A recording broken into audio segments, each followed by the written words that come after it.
The golden secret. Why this kiwi costs 10 times more than green ones. The golden secret. Why this kiwi costs 10 times more than green ones. There is a fruit on a supermarket shelf in Tokyo, in London, in Dubai that costs 4 times more than the green one sitting next to it. It is smaller, it bruises more easily, it lasts fewer days once cut. The tag says 2 words: Zespri Sun Gold. The reason it costs 4 times more has almost nothing to do with taste. It has to do with a bacterial outbreak in 2010 that almost erased the fruit from existence, and a question that took 40 years and a disaster to answer. To understand it, you have to go back to the beginning, not to New Zealand, to China. In the river valleys of Hunan and Hubei, a small, unremarkable fruit had been growing wild for centuries. The Chinese called it Mihu Tao, the macaque peach, and paid it little attention. In 1904, a New Zealand schoolteacher named Isabel Fraser carried a handful of its seeds out of China in her luggage. She passed them to a local horticulturalist, who planted them in his garden. Within a few years, vines were growing. Within a few more, they were bearing fruit. For decades, it remained a garden curiosity. Then, a horticulturalist named Hayward Wright selected a single cultivar for one quality most growers did not yet think to care about: shelf life. The Hayward variety could survive weeks in cold storage and still arrive firm on a shelf in London. That was not an accident. That was a decision. By the 1950s, New Zealand was exporting what it now called kiwi fruit to the United Kingdom and the United States. A Chinese wildflower had found a home 10,000 kilometers from where it began. And then someone asked a question that sounded simple. What if the fruit could be gold? It would take 40 years and a global crop disaster to answer it. Inside Plant and Food Research, New Zealand's government-backed Agricultural Science Institute, a breeding program had been running since the 1970s with a single, open-ended mandate: find something better. Since then, the program has tested more than 10,000 crosses, roughly one successful variety for every 1,000 failures. Most failed. Some produced fruit that looked right but tasted flat. Others tasted perfect but collapsed during shipping, too soft to survive 6 weeks in a refrigerated container. Some resisted disease but produced so little per vine that no orchard could make them pay. The program had no deadline. It was simply the work of deciding year after year that what already existed was not yet good enough. One survived everything. In 1991, after more than 2 decades of crossing and selecting, a cultivar called Hort 16A emerged. Its flesh was golden yellow. Its flavor was different, sweeter, more tropical, something that tasted less like a tart green fruit and more like a fruit someone had designed specifically to be eaten. Zespri began selling it internationally in 2000 as Zespri Gold. Within a decade, Zespri Gold accounted for 1/3 of New Zealand's total kiwi fruit sales. Licenses to grow the variety were sold to growers in France, Italy, South Korea and Japan. The Bay of Plenty expanded. The price of kiwi fruit land rose sharply. A family in Te Puke named Atkinson, who had been farming the same hillside for 3 generations, planted their first gold vines in 2006. They borrowed against their land to do it. The returns, when they came, exceeded anything they had grown before. Nobody had planned for what biology was about to do. And then, in November 2010, a grower noticed something wrong with his leaves. Small, water-soaked markings on the foliage. Then the stems began to bleed, a reddish-brown ooze along the canes. Within weeks, the new shoots were collapsing. The fruit shriveled before it could be harvested. The diagnosis came back: PSA, a bacterial pathogen, virulent form. What happened next was not an outbreak, it was a massacre. The strain spread through the very variety that had been the industry's greatest triumph. Hort 16A, Zespri Gold, was catastrophically susceptible. Within 2 seasons, growers watched vines they had tended for years die from the inside out. By mid-2012, nearly half of New Zealand's yellow kiwi fruit was gone. Orchards worth millions were being stripped bare. Families who had borrowed against their land found themselves holding nothing.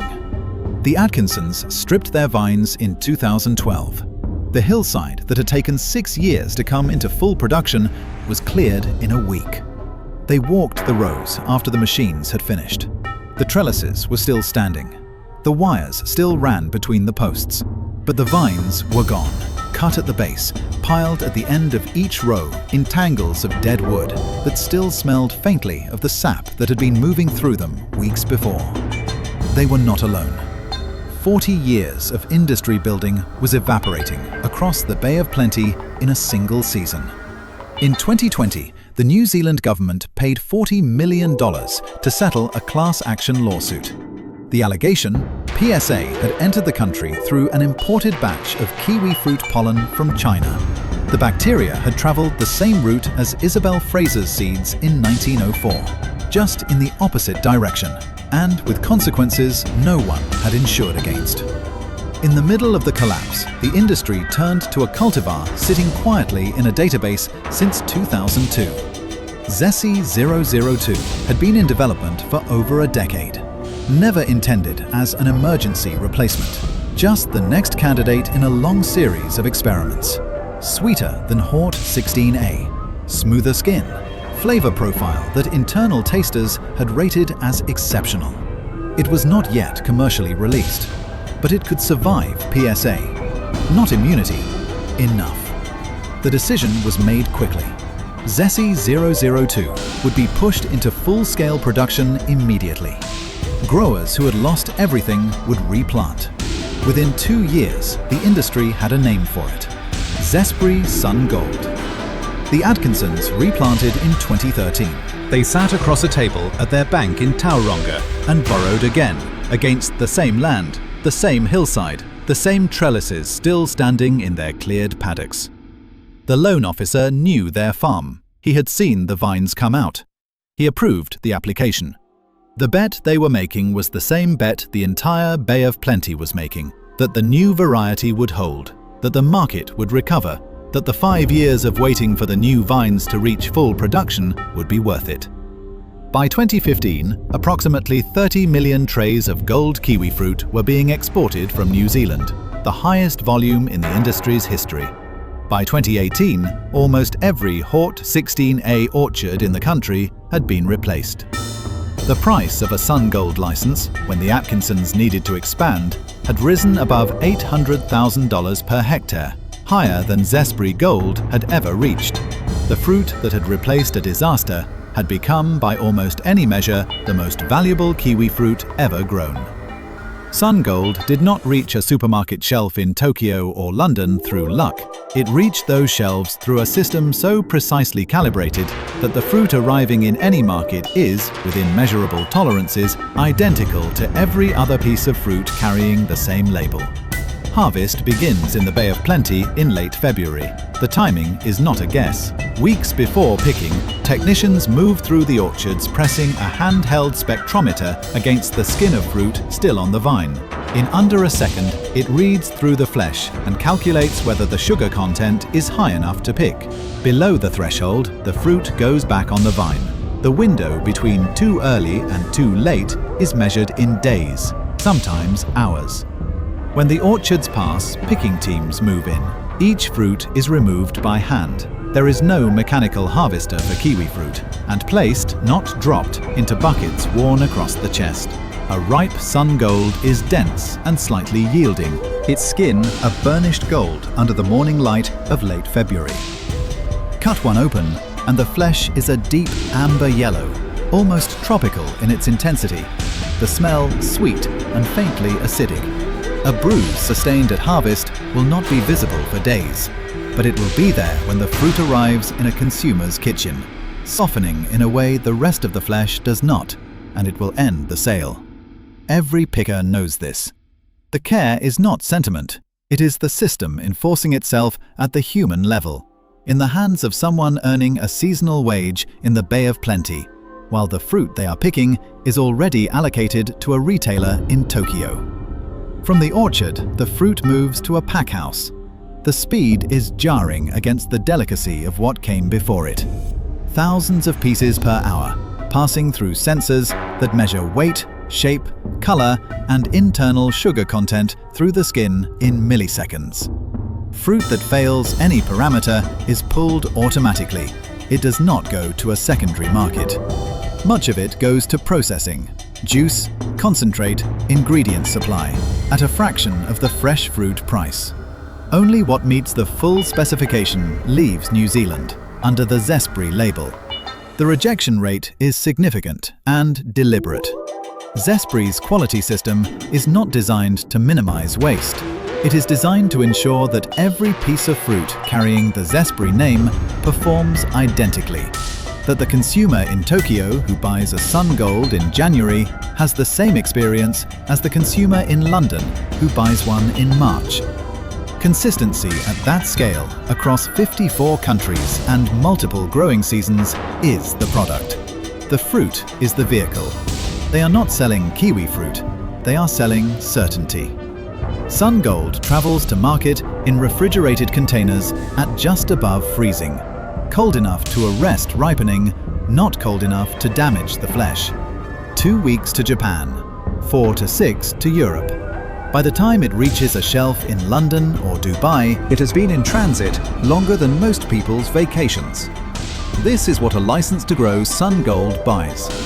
Not just the right to plant a variety, access to the system, the breeding data, the quality protocols, the cold chain infrastructure, the Zespri brand that commands a premium in markets like Japan that unbranded kiwi fruit cannot approach. In 2022, Sun Gold licenses at auction reached a median price of $800,000 per hectare. To put that number in context, it is more than the price of premium farmland in most of the world's top wine regions.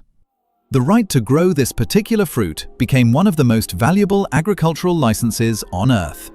It is also, by its nature, temporary. Plant variety rights for Sun Gold expire on September 6, 2039. On that date, the legal exclusivity that underpins the entire system ends.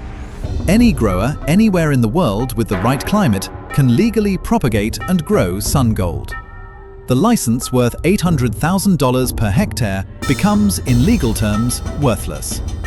For growers in the Bay of Plenty who paid that price and spent 5 years waiting, 2039 is a date they know precisely. The license gives them exclusivity until then.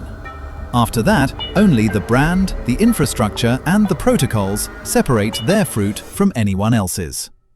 There is a counter-argument that Zespri makes quietly and not without merit. The brand and the system are themselves the product. Unbranded Sun Gold grown in any climate without the quality protocols will not perform the same way. The fruit that arrives at a Zespri retailer in Tokyo has been through a chain of verification that a license-free grower cannot replicate without building the entire system from scratch. The brand, the argument goes, protects itself. Zespri's breeding program has not paused. New varieties are in development. The assumption is that what replaces Sun Gold will be better than Sun Gold, just as Sun Gold was better than what it replaced. The cycle that began in the 1970s has moved forward, one cultivar at a time.